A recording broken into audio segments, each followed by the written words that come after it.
On March 22, 2015, 29-year-old Denise Huskins and her 30-year-old boyfriend, Quinn, were staying the night at Aaron's house in Vallejo, California, approximately 30 miles north of San Francisco.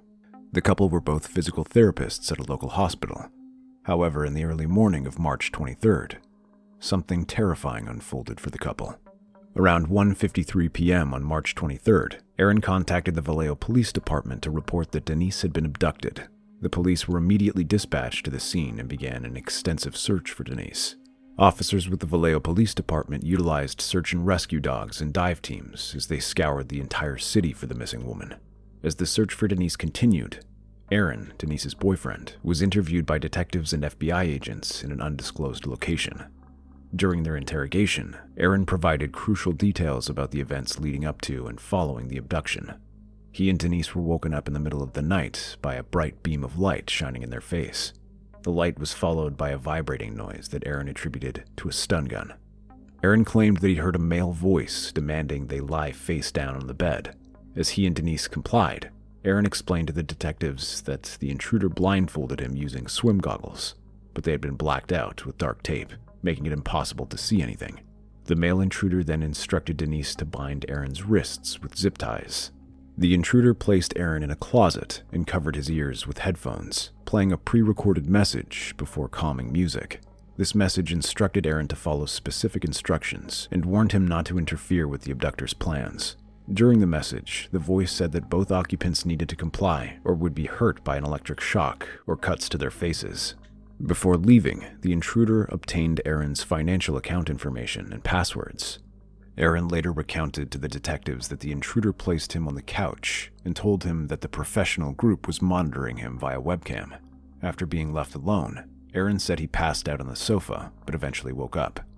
Aaron immediately realized that the intruder had stolen his laptop, car, and most importantly, Denise. Panic began to set in as Aaron realized that she was missing.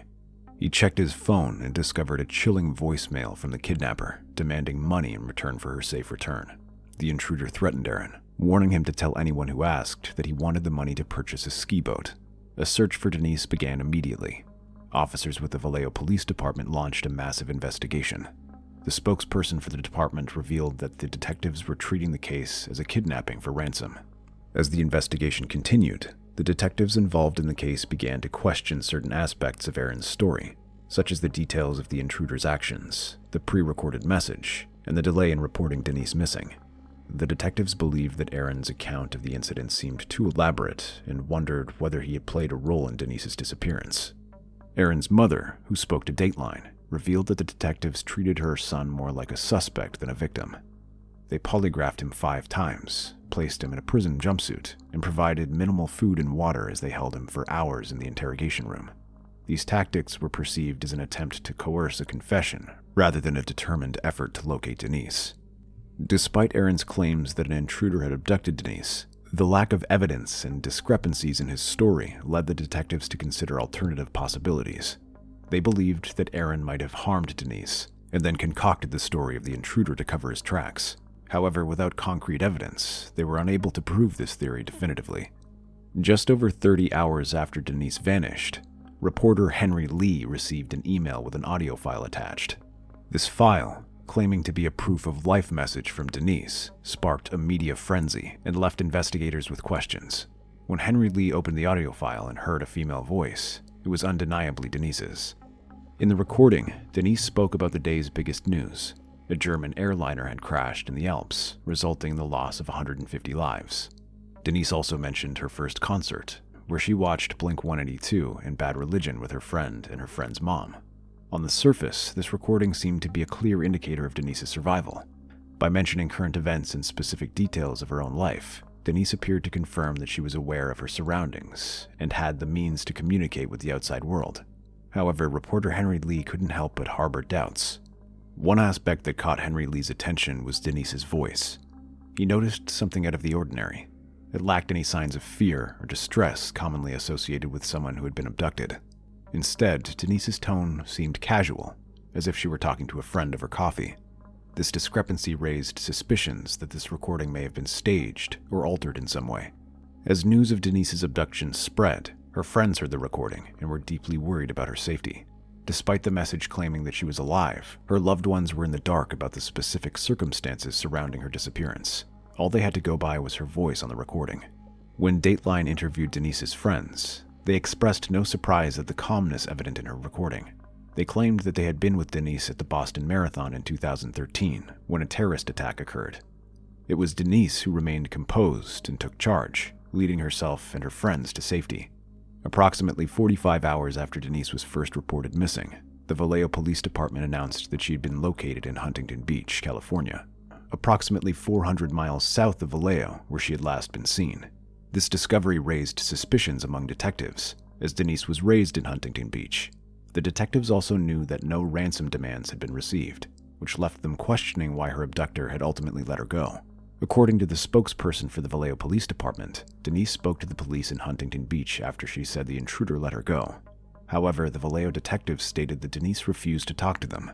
The FBI became involved and offered a plan to aid Denise and Aaron in their cooperation.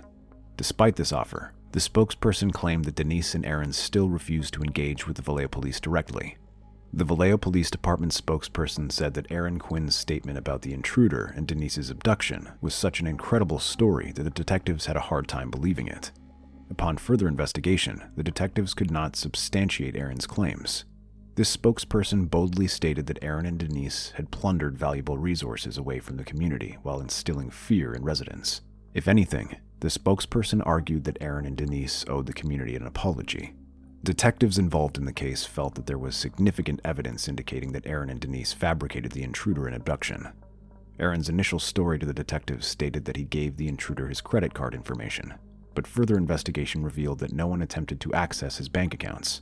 Additionally, Aaron claimed that the intruder had called him a few times from a blocked number, yet the detectives believed that Aaron may have pre-programmed another phone to call his cell to fool them. One day after the Vallejo Police Department held their press conference condemning Aaron and Denise, Denise visited the Vallejo Police Department and spoke to the detectives. During her interview, Denise revealed that in addition to being kidnapped, she had also been sexually assaulted. This revelation shocked the detectives, who had initially dismissed Denise's claims as a hoax. Denise's case took a twist when a reporter named Henry Lee received an email that seemed to provide evidence of Denise's innocence. This email, purportedly written by the person who claimed to have abducted Denise, challenged the accusations against her. The email writer expressed anger at the suggestion that Denise had fabricated her story. They emphasized that they would not stand by and watch the life of a good person be ruined by false accusations.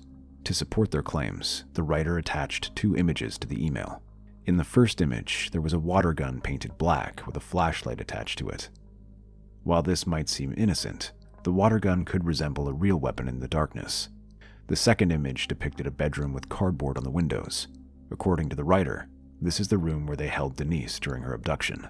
These images, if genuine, potentially added credibility to the writer's statements. However, without additional evidence or verification, their authenticity remained in question. Denise Huskins' abduction case remained shrouded in controversy, with many people questioning the truth behind Denise's claims. News of Denise's abduction and return hit the media like a firestorm. Reporters dubbed the event the Gone Girl case due to its resemblance to the novel and movie, which were centered around a woman who faked her disappearance to frame her husband for murder. The insinuation that Denise and Aaron had lied about the break-in and kidnapping infuriated their loved ones.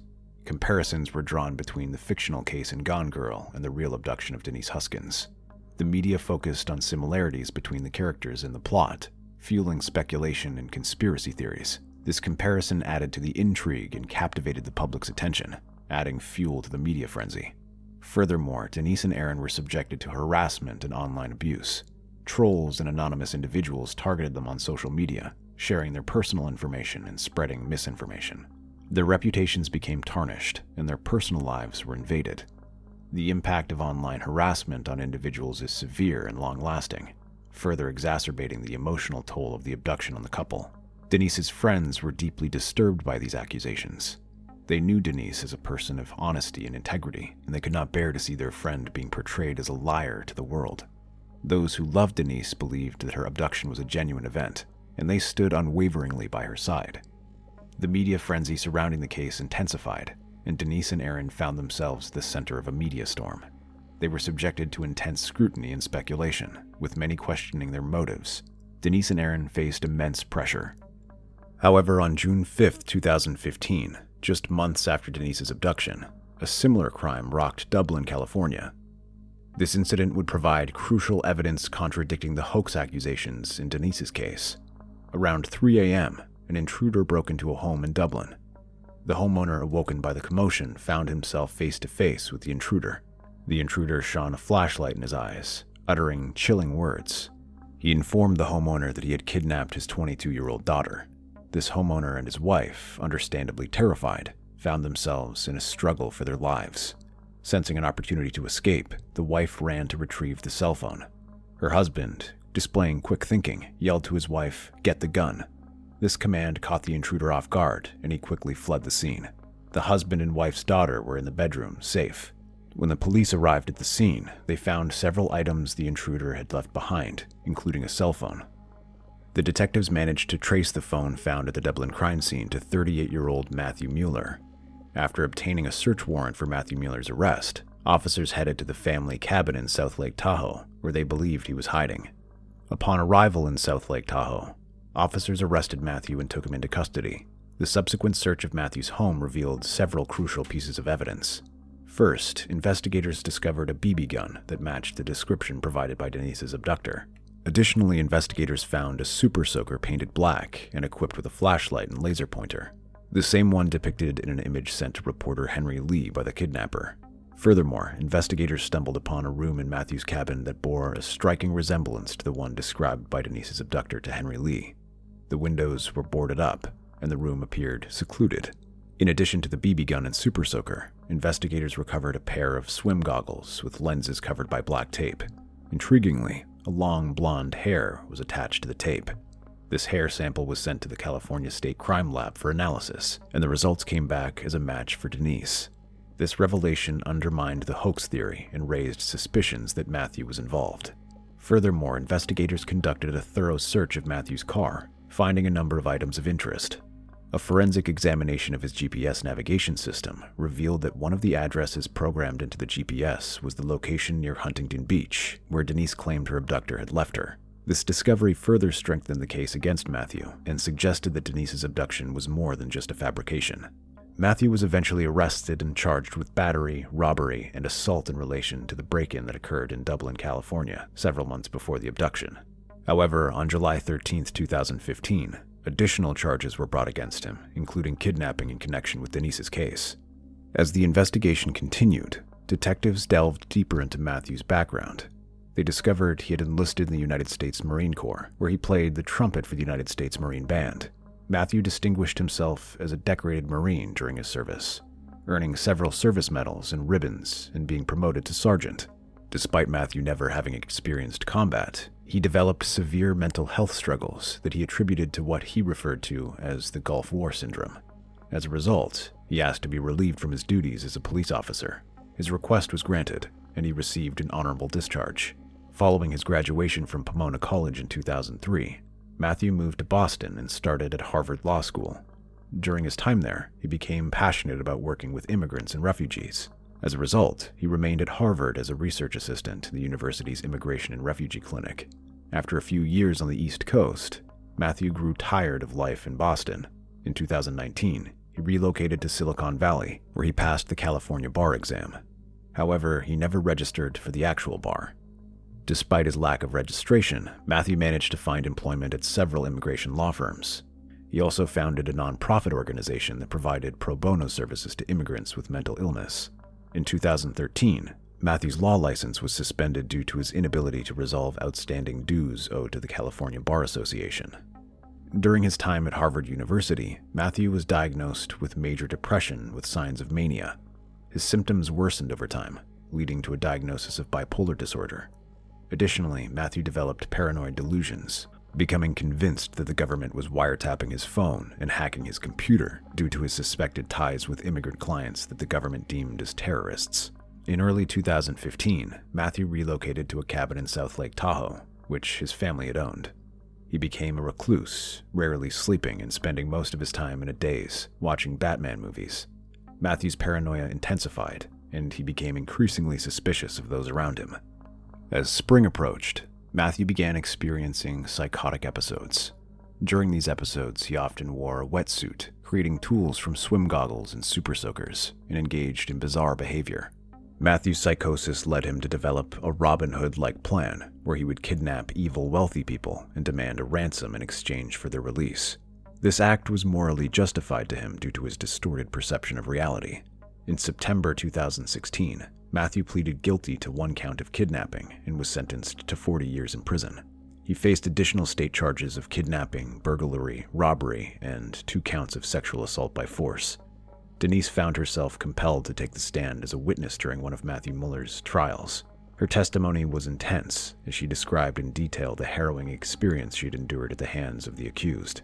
Acting as his own attorney, Matthew Mueller graced the courtroom in a suit while shackled. However, what stood out the most during this testimony was Denise's remarkable composure as she faced her attacker head-on. As Denise began her testimony, she addressed the jurors, her voice unwavering. She explained how she had initially hesitated to come forward with her account of the sexual assault, fearing that others would not believe her. However, she pressed on, determined to seek justice for the crimes committed against her. Throughout her testimony, Denise's unwavering determination was on display. She described how she refused to let Matthew see her cry or succumb to hysteria. Instead, she closed her eyes and imagined being with her boyfriend during the assault. This mental imagery provided her with a sense of comfort and strength, enabling her to persevere through the difficult memories of her testimony.